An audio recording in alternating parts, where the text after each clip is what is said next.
Yeah. If I die tomorrow, I hope you hear these words. I ain't here to flip no birds or sip no syrup. Hope the future generations can get this urge. Stay woke, youngin', and avenge these nerds.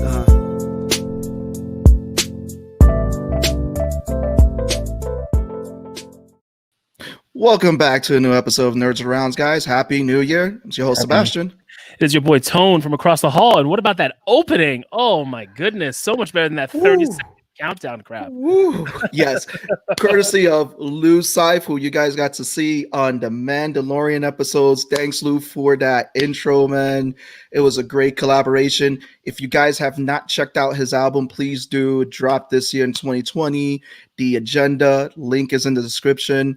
So before we get into today's episode, just a couple of announcements like we like to do to pretty much get the week going for you guys, the nerdy week. So obviously we got a dope episode that's going to drop this Friday on the Nerds Around channel. Pretty much if you subscribe to the YouTube, you're going to see Amy Davis, voice actress, cosplayer, Twitch streamer. We get to talk to her. This Saturday, the Medusa's Cascade podcast. Make sure you check out that D&D podcast. It's and getting finally, good. Oh yeah. Oh yeah. And then finally, Comics Cast. Make sure you guys are subscribing to them. Comics Cast, pretty much, they're dropping an episode every Sunday at 2 p.m. 1 p.m. their time, 1 p.m. I believe Pacific time. Make sure you check out Comic Cast. Check out everything that they're doing. They got their show pretty much let it out. Again, we thank our friends at Comic Cast. So before we get into today's episode, there is a quick preview we want to play because we have some awesome peoples in the back right now. We put it this way. We're very happy that they came on here. They did something spectacular in 2020. I mean, you want to know what? Let's let the preview talk about it. Let's go with this.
So without further ado, let's get them out here. Let's bring out AA Rubin, D. Alley, and Buddy Scalera, Comic Book School, talk about the creator panel that came out this year in 2020. What's up, guys? Thank you for coming. Thanks for having us. Thanks for having us, guys. Yeah, of course. We are excited to have you guys. You guys are ever so popular. Looking at your social media, you guys are on a media tour going to different podcasts talking about this project. And we are really happy that you guys are here tonight to talk about this anthology that we were all privileged to read and just to see all the hard work and effort that went into it during this hard past year.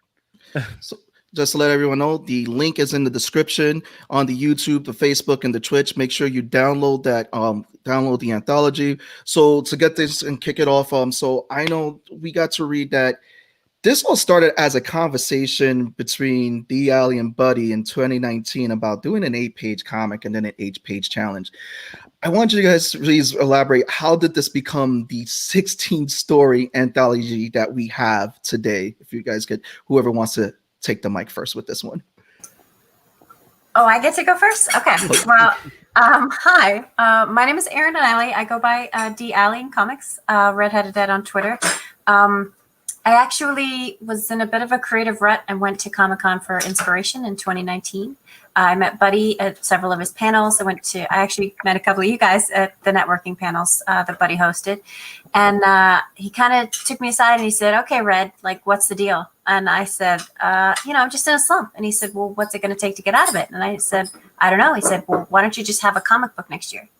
And I'm like, that seems like a lot. He says, no, 8 pages. You can do that. And I was like, okay, 8 pages. So I went home, I wrote up a schedule, and I sent it to Buddy to hold myself accountable. And he was like, this is not a bad schedule.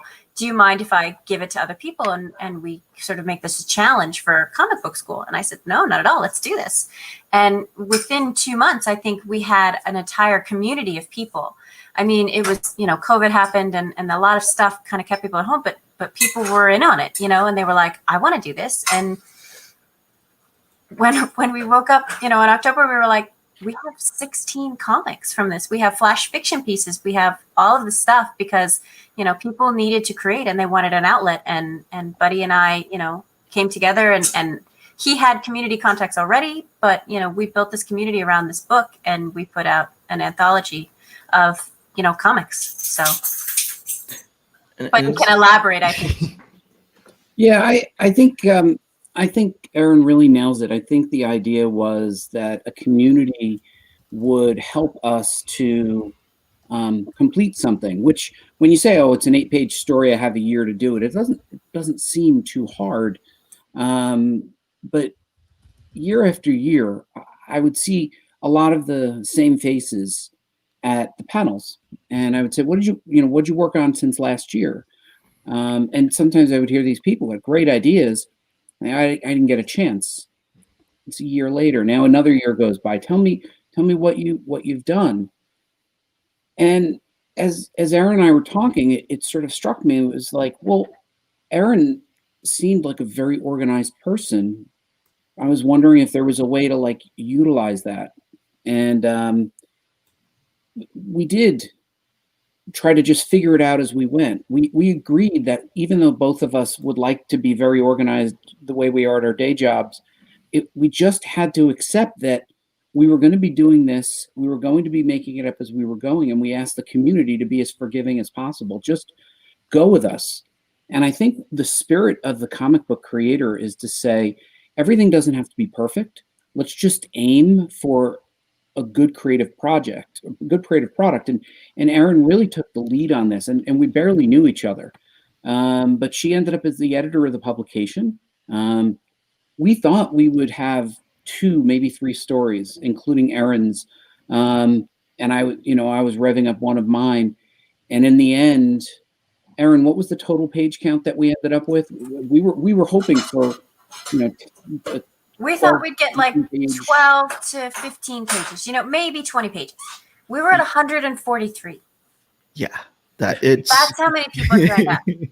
It was 16 stories in this. I was like, yes. Plus the flash fiction pieces, which I've read prose books before, and I'll be honest, it's not something that normally grabs my attention. But when Ari came on and said, hey, we could really add to this and add these other pieces for maybe because of COVID, maybe because of all the things in 2020, people who still, aren't able to finish a whole comic, but they could do this and they can still contribute. And so Ari came in, out of nowhere, and we have 3 additional flash pieces, which are amazing. So yeah, a lot of content. Yeah. Before we get, I want to get really meta for one minute, because I think I could see Ari was about to unmute, and I just want to give a shout out to both Erin and Ari in the sense that the comic book industry will open many doors for you and create many opportunities. It is up to you to take advantage of that opportunity. You don't need permission to create comics. And even though I had seen Ari every year at the panels and the creator connections that we did at comic book school at New York Comic Con, he really stepped up and became a force, like a voice, a true vision on this, and created this section of flash fiction. We had no intention of it, with flash fiction and a spot illustration. Ari will describe it better. And the same thing with Erin. Now they have both elevated their names. Now they're going to interviews, and this is within reach of anybody. And I think it's just a matter of saying, I'm gonna step up, and I'm gonna share my voice. I'm gonna share my creativity. I'm gonna complete things. And the most important thing he kept saying was, you just have to complete it. And I think that was, I think that's a very meta learning that we had out of this. And these guys are now working pros. I mean, it's incredible, but all they did was do it. They just took an opportunity and ran with it. And I really applaud both of them. And I think anybody that's listening to your show should know that those opportunities are here all the time. You just have to walk through the door. You can't just sit there and wait for a better opportunity. You got to make the best of what you can. And they did. They did. And I want to, because I'm gonna Ari go, but I want to give each and every one of you a big thank you, shout out, because I've seen you guys at conventions. I met Erin last year. Ari, we know each other. Buddy, I've seen you at the Creator Connections. For people who know, Buddy was the publisher.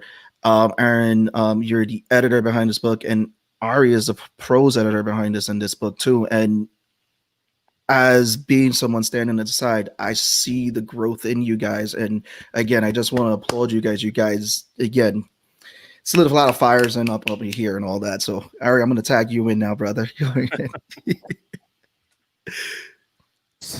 Sorry, that button got stuck for a minute. And I just wanted to jump in for a minute on two things. The first is the flash fiction, because it was mentioned. I was taking a class over during the lockdown online, Ray Bradbury and creative storytelling, and I noticed that there were a lot of his early work that was accompanied, where he had a short story, a prose short story, science fiction, obviously, because that's what he did, accompanied by a one-page illustration.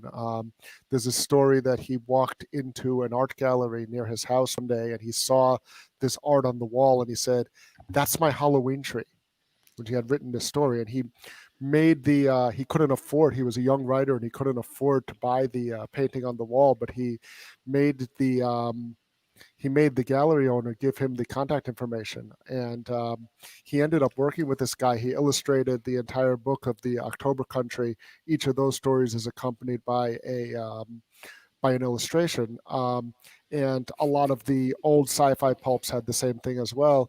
And when I said that, I asked Buddy, this had to be about halfway through our challenge. I said, would we want to do something like this also? Because there were also a number of creators, as Erin said, who wanted to get in the book, both writers and artists who came on late, who didn't have time to be on the whole schedule that we came up with.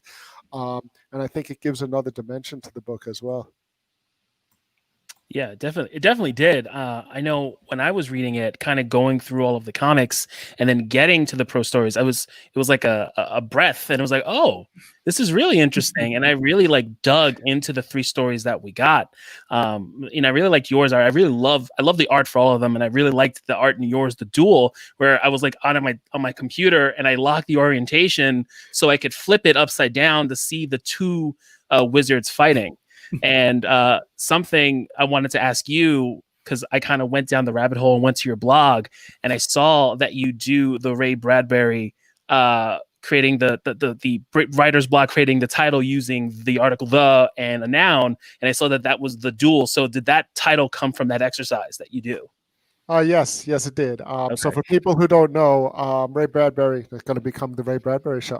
Ray Bradbury had this exercise where you would just word associate nouns, whatever nouns you could come up with, but they all had "the" at the beginning of them. And if you think of how many books, movies, TV shows, anything, any creative thing that you find that you have the title "the" something, there's millions of them. I mean, so this is how he came up with a lot of the ideas that would become his short stories. And it also helps you come up with titles, which is something I know I struggle with as a writer, and I know a lot of other writers struggle with that as well. You get a story like, what am I going to call this? And so it helps you with both of those. So you just make a list, you get your notebook, you make a list, whatever pops into your head, and they all have to be different. It can't be like, the computer, the keyboard, the mouse, no, it has to be different things, like however diverse. You just put "the" in front of all of them. And if you think of the one of his most famous short stories was called The Foghorn, about a monster that came out of the sea, the last dinosaur thinks that the foghorn is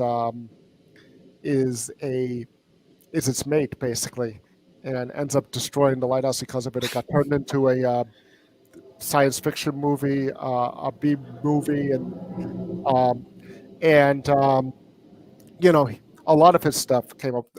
Fahrenheit 451 was originally The Fireman. There was a lot of his stories were generated like that. So yes, The Duel was generated like that. And yes, Mike Ponce, who illustrated that story and also illustrated Chris Burgos, one of Chris Burgos' 2 comics in there, Teddy's. He did a great job with that because I gave him something that was really, really hard to do. It was a mashup of spaghetti western and high fantasy, and it had a twist ending, so the illustration couldn't spoil the twist ending. So there were a lot of, he had a lot that he had to navigate there, and I thought he did an excellent job. Yeah, no, definitely. I looked at it and I was confused of what was going on because I thought it was more of like a reflection. And then after reading the twist and seeing how you ended it, I was like, oh, okay, that makes sense. And I thought it was a very, very dope and how it was done. Well, thank you. Also, 2020 definitely was a hard year for a lot of people in terms of challenges and everything. So I know you guys have a system of accountability, but how did you guys help with creatives with getting them motivated, keeping them accountable, and helping them take their stuff to the next level? What were some of the steps and approaches that you guys had with everybody?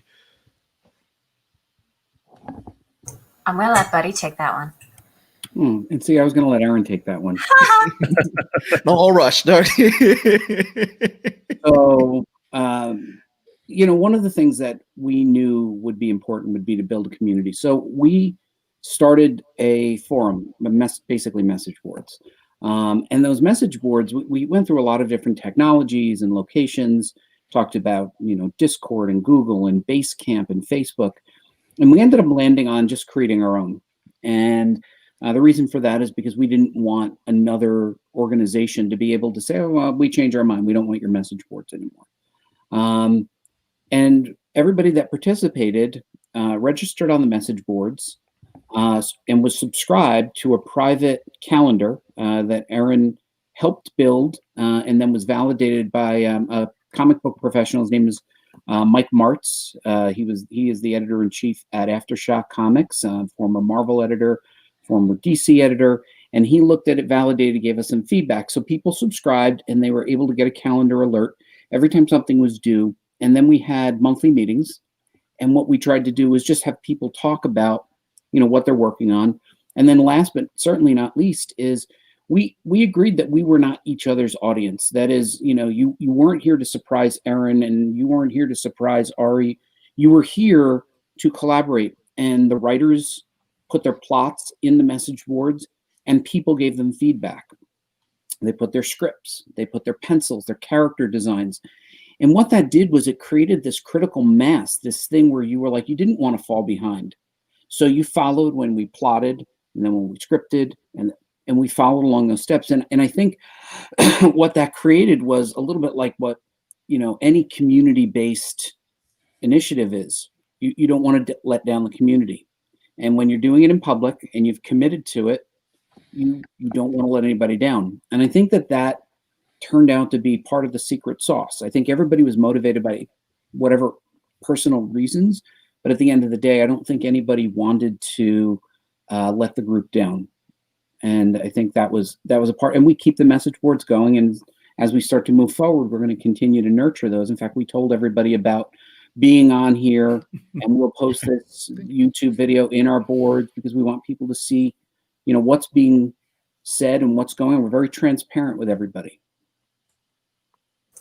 So on top of that, because I can get Buddy to say all the sort of preliminary things and then just stick in my little tidbits at the end. It's my plan for how this works. Because of 2020, a lot of people were at home, right? We know a lot more people were online, a lot more people, were doing the day job, but maybe not going to the day job. And that gave us a lot of leeway to kind of ping people, all hours of the day and night. We had a lot of people in multiple time zones, which was also kind of difficult. But getting the steps together and having the schedule, so you kind of could see how the comic book broke down, I think that helped a lot of people who hadn't ever published before. Because I think a lot of people sort of, there's a writer and there's an artist, and then they make a comic book, right? but how do you portion that? How do you pick the little steps that go in between it? And from doing the schedule and getting feedback from, Buddy's friends in the industry and Buddy's feedback about, what things were called, I followed an animation process because that's my schooling. And I said, okay, well, this is what I would need to make a little video. So if in order to make a comic book in print, I would have to follow these similar steps. And he said, okay, well, this step is not needed in a comic book, but these steps need to be broken down further, into roughs and thumbnail drawings and then color, and then lettering comes after. And so once we had those steps, I think it was a lot easier for people to see, okay, I'm at this step. I have 2 months to the end. I might be a little behind, or I might be a little ahead, or, I might need help. And they were able to reach out in the community forums and get that help or get that feedback, or, say, hey, I don't feel like I'm going to make it. And we could say, do you need someone to help you with color? Do you need, another person? The boards are here. Like we can help you get to the finish line, even if you're not the only person doing it, because this is a collective, group effort. So I think that helped a lot. I would also say that just in terms of keeping everyone on track is that one of the most important things that creative people need is a creative community of peers who are doing the same thing that they do. I know I majored in writing in college back when the dinosaurs roamed the earth, and you had a writer's workshop. You had 14 people sitting around the table in a writer's workshop, and you had to bring in your thing, and everybody, you brought in your story. So like if it was Buddy's week, he'd bring in the story. We'd be critiquing Buddy's story this week, and my story would be due, and I'd have to bring in enough copies of everybody else's, and then next week would be my week, and so on and so forth. And just being in that room with other writers, not even as much for the specific feedback you got on every specific thing, but just being around other people who are doing the same thing that you are doing and who understand the things that you do. Because this thing is like, everyone's home, you're home with your family. I write something, I give it to someone in my family, like, that's good, or that sucks. And, it's, a lot of times that's what you get, when you're with other writers and you can, find out what they're doing, and speak to them in the ways that you think as a writer, the way that they think as a writer, and especially in comics, to have that crossover between the writers and the artists, so that I can sit around, write my script, hire an artist to do it. They're going to draw my script because I've hired them to do it, and I'm paying them to do it, and it says page 1, panel 1, and however many panels on a page, and this, that, and the other thing, and they're going to do it, but they might not be comfortable giving me the feedback of what they're going to do as the artist, because they might, someone I don't necessarily know, they might be afraid of whatever, losing the job or whatever it is. They don't know me. They don't know if I'm receptive to criticism or not. And that's usually the way it's worked in the past, is you just, but this way, like, I post my script online on the forums. I can get feedback not only from the other writers, but from the artists who are thinking about how the pages break down. The artists who are doing it, they can get feedback from the writers about things like the storytelling as well. Because, there's times, even with big companies, where I'll read a comic book and I'll be like, the art looks really cool, but it doesn't really tell a story. There's storytelling problems. It works both ways, and being able to get that cross-pollination and just that room of ideas. I mean, if you think about how most TV shows are done, where they have like a writer's room, one person writes a script, but everyone comes in there and bounces ideas off each other and says, what happens if we did this? And what happens if we did that? It's kind of like that. But it's even, I think, a little more than that, because you have both the writers and artists together. And on top of that, then you get inspired by the other people, so that you go on and you think, okay, I'm going to put my stuff up. Maybe you're overconfident. You think my stuff is great, or maybe you're underconfident. And you think, man, my stuff is probably crap. It doesn't matter, because you go on and all these other people are saying, well, you did really well here. Can I ask why you did this? Or can I, and so you get you thinking, and you're inspired to be better, and you're inspired to do more. And then you see things that you would never have seen before. There were comics in here that, I didn't realize maybe I had gotten stuck in a genre for a while. that I read and I thought, man, that's a really unique and original story, or that's a whole new way of telling it, and that inspires me to do other things. You're not just 6 chimps in a room trying to come up with a whole bunch of ideas and you think every banana gag is funny. It's inspiring to see everybody else's work. So I'm glad you did it, Erin. Right there you go. You won it. Because I was about to be. I was like, yeah, it's like hurting all creatives, like hurting chimpanzees. You beat us. Oh man, yeah. Erin's the word analogy of the was way day, better. by the way, the word of the day is chimpanzee. I wish we had like something here, just Pee Wee's Funhouse go off and for Buddy, just for that one. But I really want to get Ari and Aaron, your guys' experience, because again, meeting you guys, we've all coming through this. We've been to Buddy's panels. Buddy is like, we'll say right now, Buddy is the OG of the group. He is the man. He's right there. How was this experience for you guys? I mean, you got to work with pros. I mean, just to name some people like Ron Lim, Darren Sanchez, Kathy Kirch, who's a Columbia University writing professor. How did this experience feel for you guys coming through with this? Okay, I'll go first. It was interesting. So there were good points and bad points, but it was such a learning experience that I have to overall say, like, it was amazing, because I have worked in student centers, and I've worked in professional environments doing creative things, but most of my experience is managing those things, project management, things like that, which I desperately hate. But my own work, I have a tendency to sort of downplay myself and say, oh, it's not great, or, oh, it's not good enough, or whatever. And Buddy's just like, good enough or not, just do it. Just, perfection is the enemy of done. So just get it done. And going in with that mindset, it was like, okay, so we just need to get it done. And I helped other people get it done, and they helped me get it done. And it was a different experience, because it wasn't like Ari said, it was, somebody's getting paid to do this, so they're doing it, done.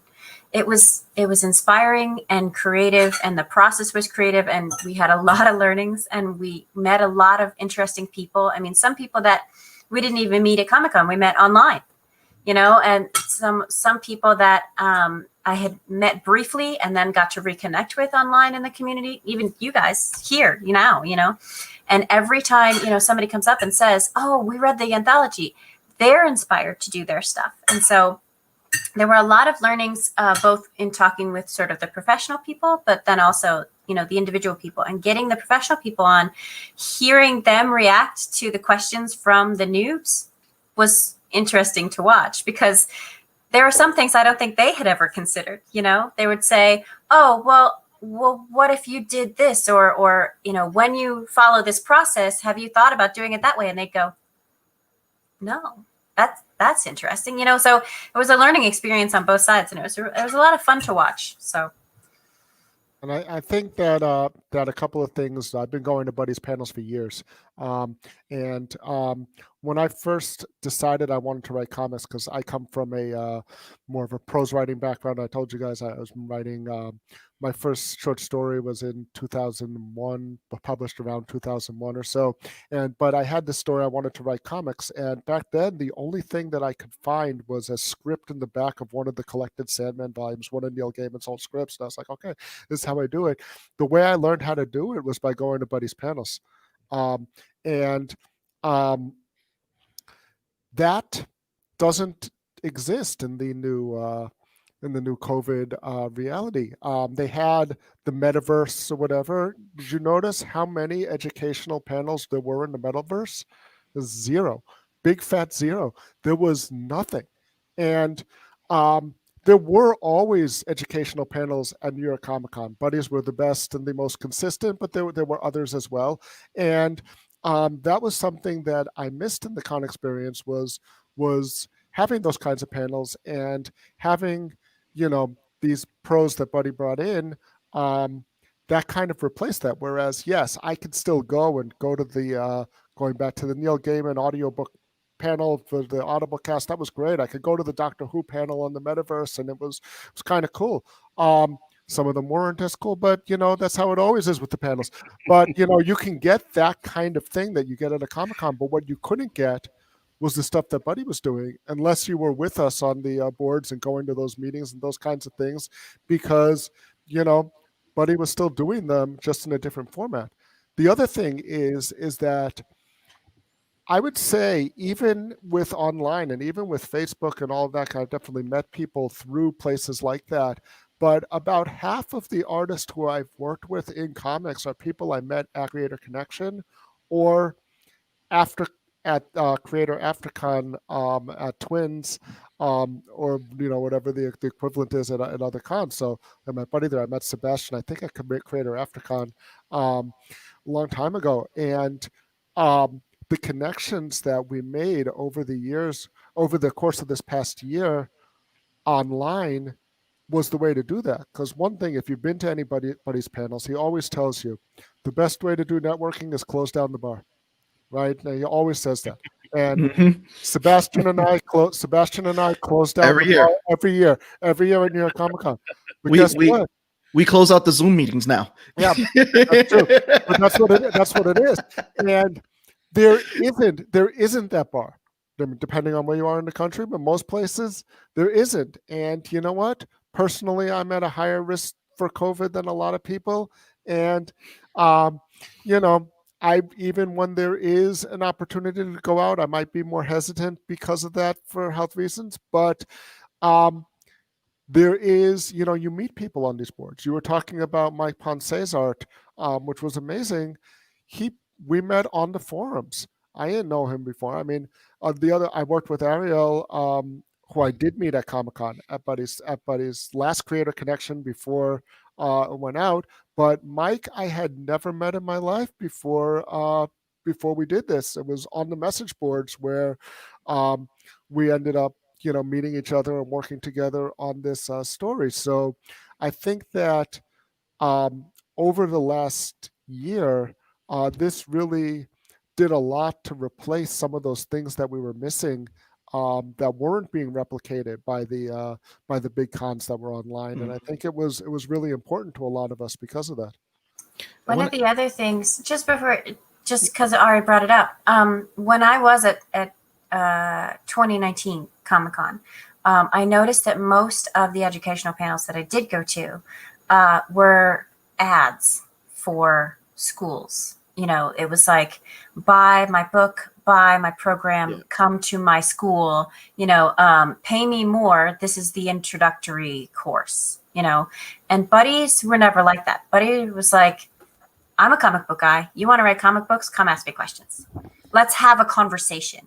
And I found that so refreshing that he wasn't trying to, take you for everything you had. He wasn't trying to put money in his pocket. He was just trying to get other people to make good comics. He was trying to, inspire more people to get into the industry. And I'm totally inflating his ego right now, but that made his the best panels. So when we were in the community, it was one of those things like, we didn't want people to have to pay to get into the forum. We didn't want to have to grab your email and say, oh, we're going to put you on this mailing list and sell all your information. This wasn't what it was about. So it was about creating comics first and foremost, but then building a community of people who wanted to create comics. And I think that made it more accessible for people to be able to come in and say, I don't know if I'm in for this. That's okay. If you're interested, stay for a while, have a chat. If you don't like it, you can back out. There's no obligation, all that other, bull.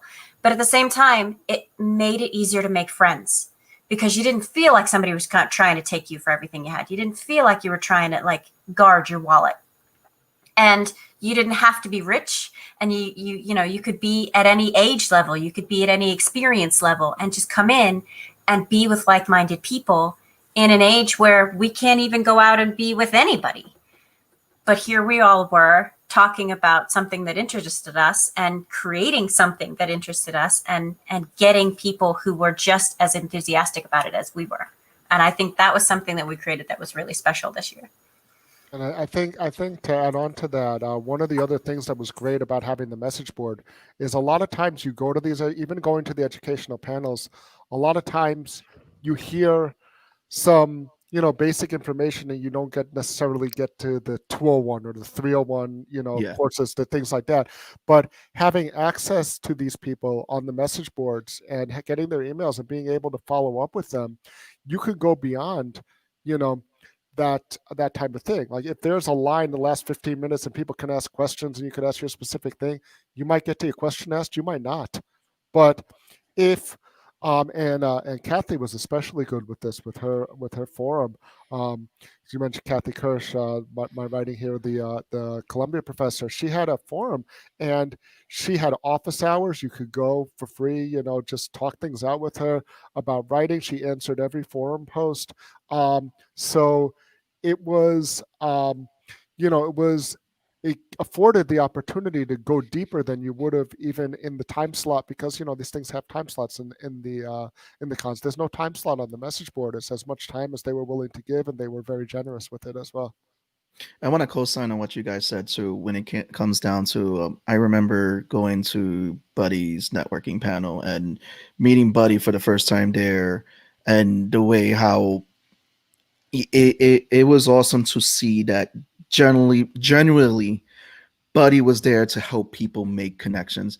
And I always laugh too when he made that joke when he separated the artists, the writers, the letterers, and he was like, you see those people in the middle right there, those letterers? He's like, those are unicorns right there. You want to go make good friends with those guys. Well, we got a question from the crowd. Kevin asked, if you were to do this project over again, would you do anything differently? Whoever wants to take this first. I mean, Buddy, let's go. We'll start with you, Buddy. Yeah. I'm so pleased when I hear you guys reference the panels, because I feel like those were meaningful for many, many years. And as Ari and Erin had noted, there's a change. Conventions are evolving. They have to evolve. And there is definitely some indication that, educational planning, at least in this case, is not quite what the conventions want anymore.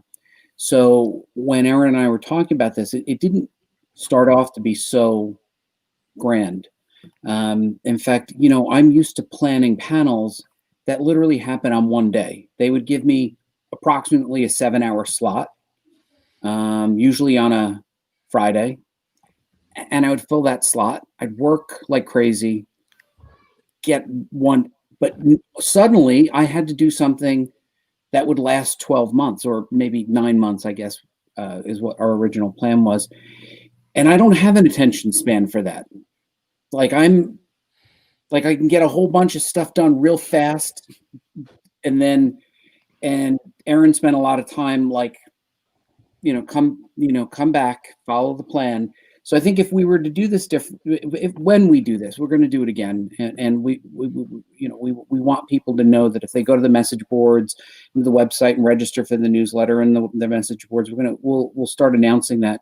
But I think we would be a little bit more deliberate in talking about the steps and what they meant. I did not realize, I don't think Erin realized how much work it was going to fall to me personally, because every one of the steps required a blog post. It required images, it required text, it required, and then Grant was creating images. And I mean, we just did not realize how much work we were getting into. And nor did Erin and Ari when we were starting to edit and do production. We left 2 weeks for it. It was 2 months. So I think what we recognized is even though I've been making comics for many, many years, it wasn't like this. And this is a heck of a learning experience, not just for the creators. It was for me, for Erin, for Ari. So I think what we would do differently is plan better, be more realistic with what we will be sharing, what we commit to. But I think all of us are freelancers, and the truest freelancer is if you commit to something, you do it because that's your reputation. And we did it at great personal time and expense, but we did it. And I don't think we would commit to do quite as much de novo work the second time around. I think we're going to recycle some of the first work and use that timeline again. Erin, what do you think? So I agree with everything you said. And I love the fact that you agree can. with everything I said. You very rarely get me to say that. The best, and you're like, I agree with everything you said. All right. Let's not embellish. All right, I'll go on. So I think because, I mean, this year had so many unexpected things. I'll keep bringing it up, but I think because Buddy and I, when we started this and when we had, a little bit of interest, people kind of signing on in the first month or 2 months, we didn't think it was going to be a big thing. So there wasn't that time investment. There wasn't that idea that, this was going to take work. I think going forward, we're going to learn to better communicate on sort of a project level. Like, I think a lot of us got caught up in the fact that this was Buddy's thing, and Buddy might have spearheaded it, but in the end, it was our thing. Like, all of us got together and did this. This was our comic, our anthology, our community. And I'd like to really push that out to people who are watching this, is that this is our community. If you want to, get on the forums and ask questions and make a comic or connect with people, you don't have to ask permission from Buddy to do it. You just get out there and you start your thing, and if it gets to the point where you have your own thing, hey, go do it. This was about inspiring comics and inspiring creators. So that was the first thing that I really think that we all learned it as we went along, but I think we need to really recognize it. And then the other thing is, for Ari and Buddy and I think we all agree on this. Ari can double check me if he wants to, but I think we might need some help in the delegation and association department. Like Buddy said, we got down to the last 2 weeks where we're putting everything together and realized there were a lot of things about the publication we hadn't anticipated, and I had never done a comic before, let alone 143 pages of an anthology, proofing it and making sure things were to spec and getting creators' names and, double checking that there were, links missing and so many things that you just don't think about till you get to the wire and somebody's about to push the live button. You're like, oh, I'm not done making the PDF. But once you get all that out of your system the first time, then you can go in the next time and say, okay, here's the accountability list. Here are the people that are going to hold us accountable. Here are, and it's not so much like, oh, you're making this into a big production or you're making this into a, professional thing, because it is a professional thing. It's making sure that everybody understands all of the pieces that went into this. Because like I said, we had made the creation of the comic into the website, and that was running like clockwork, but we didn't make the production of the anthology steps part of the conversation. And I think that's something that we can improve on next year and helping to get people to their end goals. So those are two things that I'd like to improve on.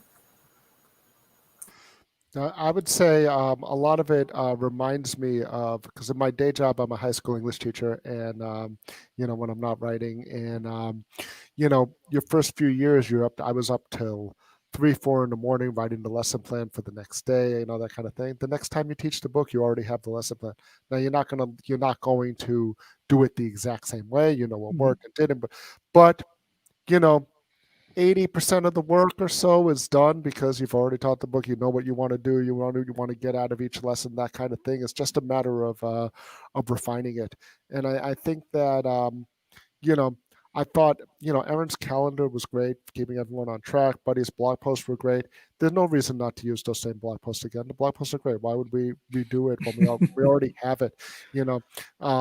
That's, you don't need to remake the wheel or reinvent the wheel, anything like that. But I do think that that Erin is right in terms of some of the things in terms of delegation, because some of the people who were so important to the community ended up having trouble finishing their stuff and getting into the book, and that shouldn't.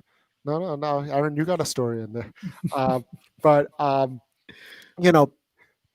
we spend so much time, and shout out to Kevin who asked this question, I believe, because Kevin was the one who did all the technical stuff for all us idiot writers who don't know how to work a computer. You know, you need your tech guy. Yeah. But you know what? We relied on him. We relied on him so much, and there were a lot He of was people always on. He was Always. Johnny on the spot with the tech support every second, every hour, every day. Yeah. If he didn't have an answer for you, he'd get you one. Like, we had so many members of the community that were like that, but Kevin was like top notch. Like, thank you, Kevin, for everything, always. Yep. So but people ended up doing things, and then we do need to do a better job of delegating, and we do need to do a better job of making sure that people are able to do the creative thing that they want to do, not just the production or technical thing that they have to do. There's certain systems, like the way technical things like the different submission processes or things like that. It's not really important to get into, but we'll have that all better organized for the next time. But a lot of it is just doing that, because what ends up happening, and what ends up always happening, is that you have a group of people, and Buddy says, we need someone who could do this, and some people are like, I can do that, and then the Buddy's like, form a committee, get some other people to help you do it, and there were a lot of committees of one. And I think one thing that I'd like to see is to have, real committees next time of, multiple people who could help, distribute some of that across, so it doesn't fall so heavily on one person, because the people who did the stuff did a really good job, but it's also not fair to them. It's also not fair to them to ask them to do all of that again necessarily, when we should be, working with them to help them make comics, not relying on them so that we can make comics. That's true. And Ariel mentioned something about the video committee. I think one of the things that we tried to do was ensure that the spotlight was going to the creators. So many of the creators recorded a 1-minute video introducing their whatever they created. Incidentally, they own all their own IP. This is all creator owned. And I think what was great about it was we even had a legal expert who helped us to understand how to ensure those ownerships stay with the right people. And Ariel you rolled one. There were multiple videos, trailers, teasers, and I think everyone had a secret superpower, and they brought it. Matthew Timpanelli is a guy that threw on a cape and helped us with production, and Andreas was and Chris Burgos they were collecting permission forms. We just did not realize the enormity of what we set out to do, and we wanted to do it right, which was hard, but we did the hard work. And I think in the end, it is a template for the next one that we do. But certainly, it was great to have a community that was willing to step up. Ariel, really just an amazing video person, just pulled these things together in these trailers. And I think it adds a level of professionalism that should surprise people when we say, yes, this was a virtual group working remotely amongst people who many of whom have never met before, working for free. And this is literally the first thing we've put out. And to have such a high level of polish goes to the fact that we had such a rich community, and that community, as you guys have heard numerous times, that wasn't the Buddy show. It was a community effort. And I tried very hard to not be an overbearing voice, because people will defer, and that's not what we wanted. And I think the community grew in strength and confidence, and now where they are is in a much better place because they own it. Well, and on top of that, because of all of these people doing all of these things, I think, Sebastian, like you said, we missed you, man. We want you in on the next one. I'm there. I'm there. I'm call me out on it. Please do. I'm calling you out on it right now. It's live now. I'm being called out on it. Let's go. But that's the thing is, we have this anthology now, and we have this community now, and we're looking for more people. We're looking for people to come on and not only join the message boards and create your own comic, but join the community and help people out. You know, we want to delegate these tasks and help everyone learn how this anthology is made. And next year, I want to hit 200 pages. I mean, that's my goal. So I want, you know, more people to watch the stream and more people to think, oh, I've always had a story idea, but I don't know how to write it. Jump on. We'll help you write it. Somebody who says, well, I've always drawn this character, but I don't really have a story for them. Jump on. We'll help you get it there. You know, if you've ever wanted to write a comic, if you've ever wanted to just be creative and, you know, you have an hour once a month to jump on a call and help guide your creation, you know, our community is open to everyone. So come on in, you know, and that's one of the things I'd really like to push on these calls is we're looking for more creators and more people to join our community, because the more people we have, the more different people we have, the more ideas we have, the more, you know, views we have, the better our community becomes. So there's always that. Yeah, no. What I wanted to say in regards to that is that it just seems everything about what you all do seems to be just an extension of the panel that Buddy did. I fortunately never been to a panel for Buddy, but I knew about Buddy because of Sebastian. I knew about I couldn't stop talking. The letterers are unicorns joke from Sebastian. He's told me that so many times. And, you know, as I'm sure all of us have been to professional panels, and you go and you get rejuvenated and you want to do something, but then it's over and that's it. And you kind of just have to figure out what you want to do next. But here, you guys created a community of accountability for people to come together, meet each other virtually, and to create something and to give an answer to when someone says, I don't know what to do, or I don't know how to do it, or I need help. You have people there, where when you're by yourself or when you're on that train ride, that hype is kind of gone. You're kind of like, crap, I don't know where to start. But this here pushes people forward, and props to you. And I really love seeing it. I love reading it. And what I wanted to know is that you have people doing their first creations for the first time. Do you know if they've now realized that they can accomplish this dream and are now starting to create something on their own off of the anthology, past the anthology? Because some of these stories I wrote, these aren't one-offs. There is something there. There's something there, and the world wants to read it. I want to read it. Sebastian wants to read it. Like, so are those going to be continuations, you know, from the people that have been creating? Do you know about that? Yeah, there's at least a few that we know of. Yeah. I know that Chris Burgos, his story Teddy's, he's planning on continuing that. I know that the Mega Babes, right? That one is continuing. So I mean, just off the top of my head, I know that there are some that are already continuing another. Parasomniac is going to continue, right? Parasomniac, yeah. Right. Nice. I think there were a couple. I know that even Erin, yours is Mine is a story so big that it was a challenge to cut down just this piece. You know, I've got an epic. So mine, Mr. Stupendous, my comic story. I want to do more with that. I want to do more with that character as well. So there's a number of them that I know that either already have continuations or that are planned to be continued in the future. Nice. Good to hear. Yeah, we're all looking forward to seconds of several of those stories. I was reading them thinking, I need more. Like, where's the next one? Okay, next year. So. Yeah. But I love what you guys are, like. Me and Tony were talking about the anthology.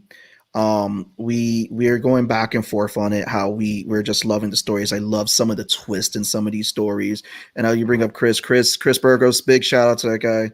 Hardworking writer. Love the 2 stories he put out there. Also got to give it up for Jack Holder, because he's always got some creative headspace. But I want to deep dive now into the stories that you guys create, because you guys, including you, Buddy, in this category, you guys create some unique stories too, and every story I felt was very unique. We compared this to Love, Death, and Robots, the anthology that we saw on Netflix, how we loved it, and they were like, yo, dude, this is phenomenal. Even like with Rob Anderson's story, what he put out there with the multiple artists that I saw, it was like it called out to the experience of what it's like to be a creator in this industry. I mean, I want to get like the feedback from you guys, like the stories that you each created. Like I love the Mr. Serpent. It's like you created Ari with him. It's like, and it's funny because it's like a conversation we had a while back about like be cool to see superheroes like this. I want to get each and every one of you guys tasting because they're all unique with how you guys delivered it. Who wants to, I will go with Erin first because we got to go into that conversation and that story. Erin, we're going to put you on the spot first. Oh God, now I don't know what to say. So I've got a ton of stories. Like I come up with stories every 20 minutes. You know, I'm standing in the elevator and thinking, what would happen if, you know, and so I always have a story in my head. The story that I submitted to the Flash Fiction for the anthology is a very large overarching story, which Buddy's been helping me sort of get it into a path that I can write it. Cause it's all these like clips and things that I think of from the story. It's you know, what would happen if Waterworld actually happened from here on out? Like my 2020 vision of how this was going to end was Waterworld, right? So what happens when, you know, the world kind of rights itself and we have to figure out how to survive? You know, maybe there's no land left, maybe there's no resources, like what? And I happened upon this group of people. I'm not going to spoil it for anyone, but this group of people who are on a ship and sort of how they function, like how do they get by? How do they gain food and resources that they need? Like, how do they come together or separate? And so I have this very large world building epic in my head. And I had written some of it. I have probably, I don't know, 200 or 300 pages. And I thought, okay, well, this is what I want to use for the Flash Fiction. How do I cut it down? And that was a challenge I had never worked before because I had never written. I'd only just sort of drawn. I am an artist more than a writer. So I talked to Ari, I talked to Kathy, I talked to a bunch of people. Buddy helped me, and learning how to be succinct in storytelling is not something that comes easy to me. So it was a big challenge for me to not only be grammatically correct for once in my life, but to actually, you know, make an interesting story that fit in this prose format. And so I challenged myself to do that and get there. And then I thought about all of the other stories that I have, you know, pending, waiting in the wings, and how to make those better from that experience. So you're going to be seeing a lot more from me. I want to say, and again, there wasn't a lot of pictures, but it was the conversation you painted these, and it's like I vividly saw them in my head with how you captured these people, and I was like, and the world again that to me, I was just like, oh wow, this is awesome. I was like, oh. I'm so glad you like it. Yeah, I draw ships all the time, and I had drawn this ship, and I actually was showing Buddy my sketchbook, and he's like, "That's awesome," and I was like, "Ah, it's okay." He's like, "No, stop putting yourself down. Like that's really good."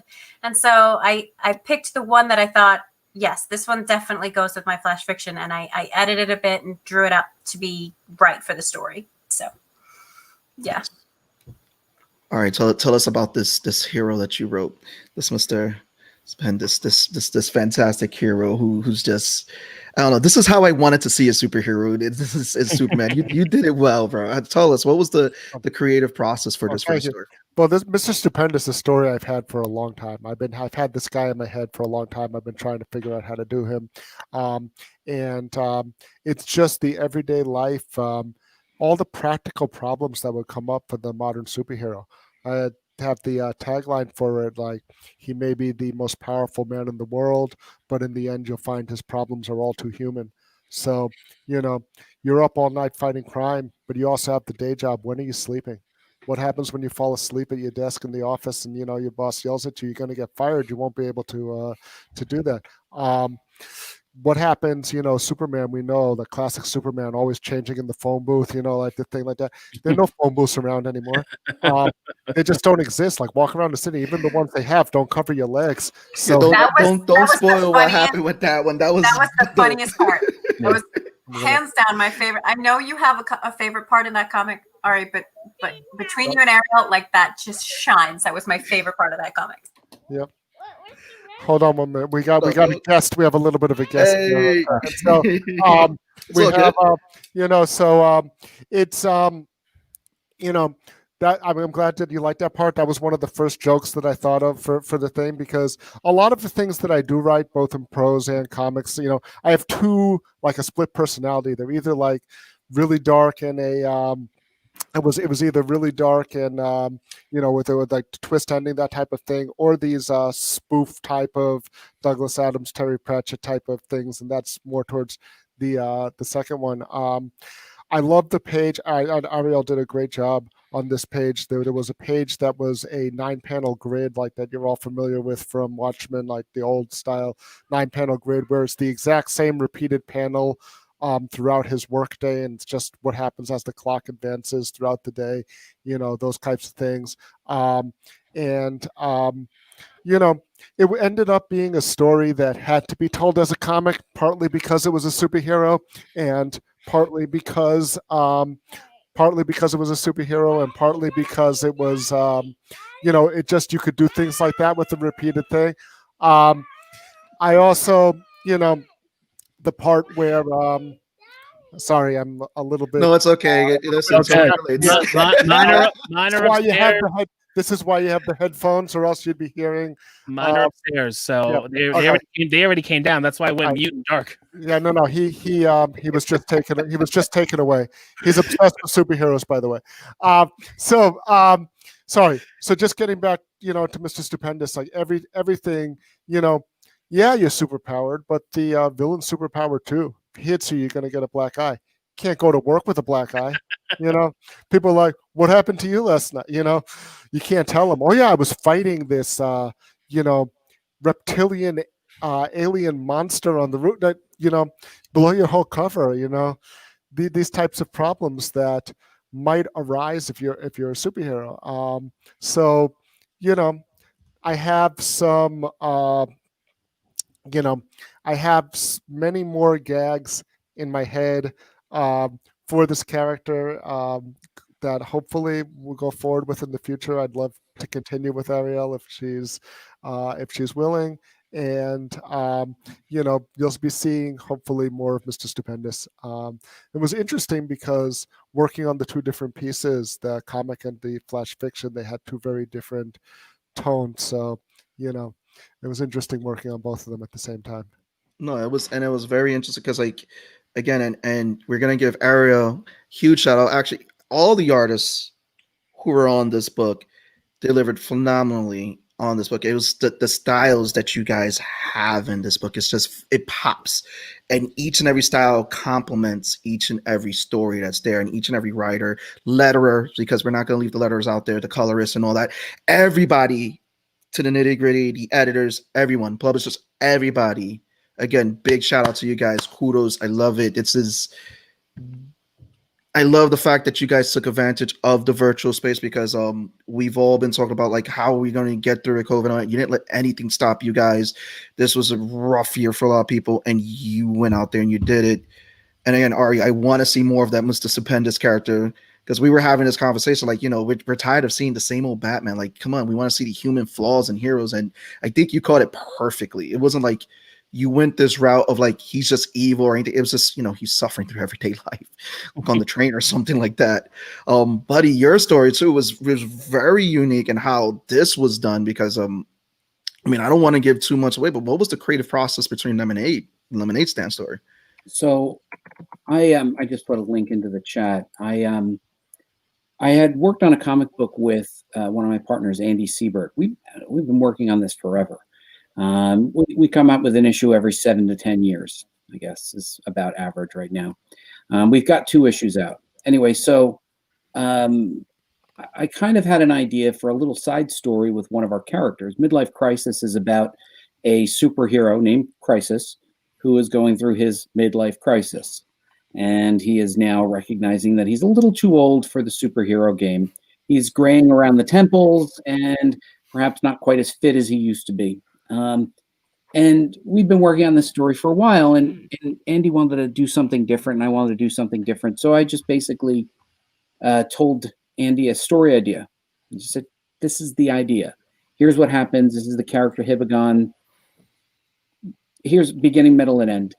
And it was really an opportunity for Andy to stretch his artistic talents. As you guys know, there's no dialogue at all in it, no sound effects. He wanted to see if he could tell a story just with pictures, and he challenged himself. And I think he only used 2 colors in the color palette. He was like, I want to just see if I can do something with just colors and tones. So for him, it was a very it was a challenge to do an exercise. Like, he's drawn full comics, multiple issues in great detail, colored, lettered, everything.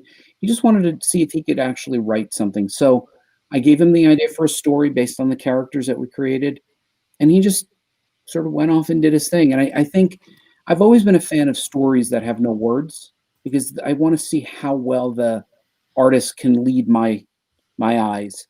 And I thought he did a nice job, and I thought he did a nice job of just challenging himself to just use 2 colors. He was like, I'm just going to try something. And I'm like, okay, it's free. Nobody's going to want their money back, so give it a shot. So I think as art goes, we were free because we knew people weren't paying $10 for this. We were free to experiment. And I think that was an important thing, something that Erin had said early in the conversation. It really wasn't about, people wanted to do a good job.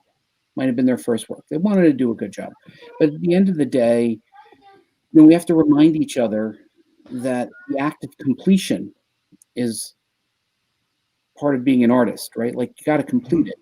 If you've ever set up at Artist Alley and Comic-Con, you'll know nobody buys the idea that you didn't complete.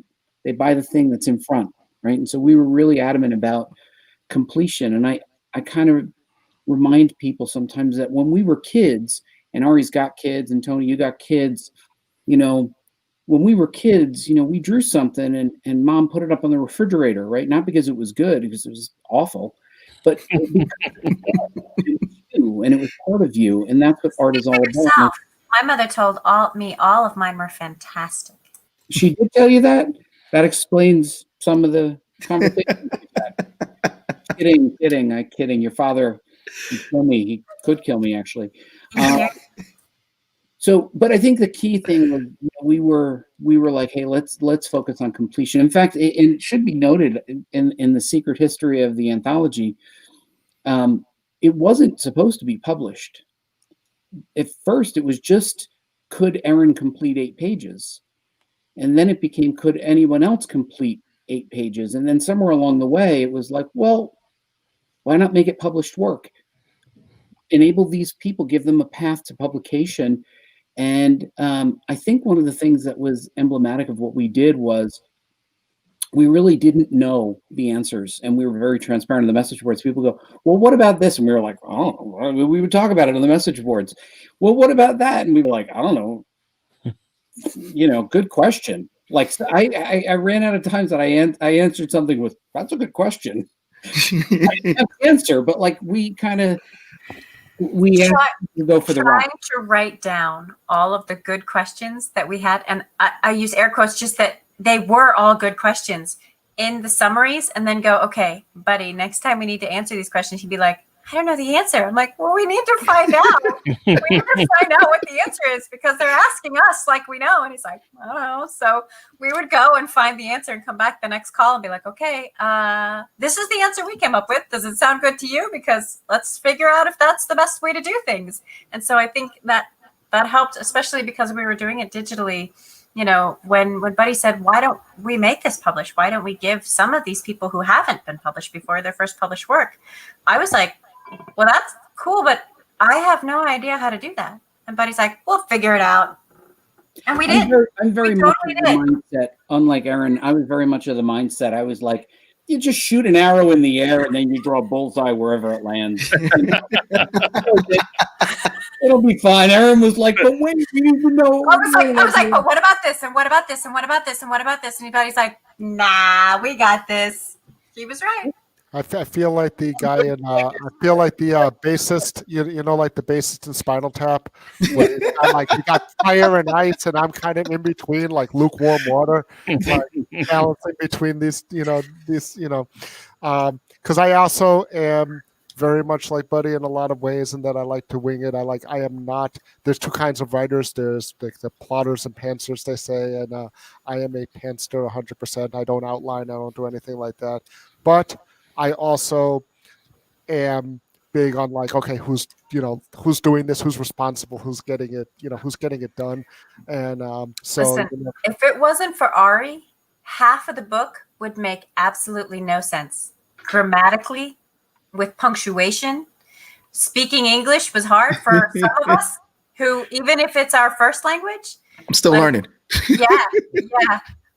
Like Ari went through that with a fine-tooth comb. We did have several people who English wasn't their first language, so that was also something that we had to address. If it was weird prose or it was written in a way that if you read it as a non-native speaker, you understood, oh, this is what but that's not the way English is written, because it's a very complicated language. So I give kudos to Ari for making sure that was up and running, because this artist, not grammatically correct. And I love you, buddy, but you can miss the punctuation every now and then. Ari kept us on track there. So although that's just basic proofreading stuff, but it says but I will say that I think it is important. I think it's important to have a polished proofread book for just so it looks professional. Like you go and buy a book from Marvel or DC or Image or something like that, you expect it to read properly, things like that. But there's also, but that's relatively minor thing. Copy editors aren't even always credited for. He thinks it's a minor thing because it's easy for him. For the rest of us, it's a major accomplishment. I am sure. I makes money. I have seen Ari at Twins Pub closing out the bar, and he still writes fantastically. That's it. Well, you know what Ernest Hemingway said, right? You write drunk and edit sober, right? That's the classic joke, right? You write better. You write better when you drink. Yeah. That's the key. Well, yeah, I want to go over. We're gonna go over a little bit in this hour, because usually we'll run for an hour. Because again, this anthology has been awesome. You guys have put together this anthology, the whole community, and this has all been about community as well. And that's some of the things that I love that I saw in 2020 is the uniting of communities, getting together, creating, and making sure and it was a kind of way for everyone, a little bit of therapy for some people, and everybody checked in with each other and all that and kept each other going. And the biggest thank you I want to give you guys is, reading the introduction that you did, Erin, the flash fiction that you did, Ari, and the afterword that you put together, Buddy, in the anthology. Just reading those words, you can hear how much you guys care about the community, cared about putting something out there with the community, and just creating stories. And again, that for me, that's a big thank you to you guys for putting that together and everything. So that's all I got. It's just thank you guys. Tear up. Thank you. Yes.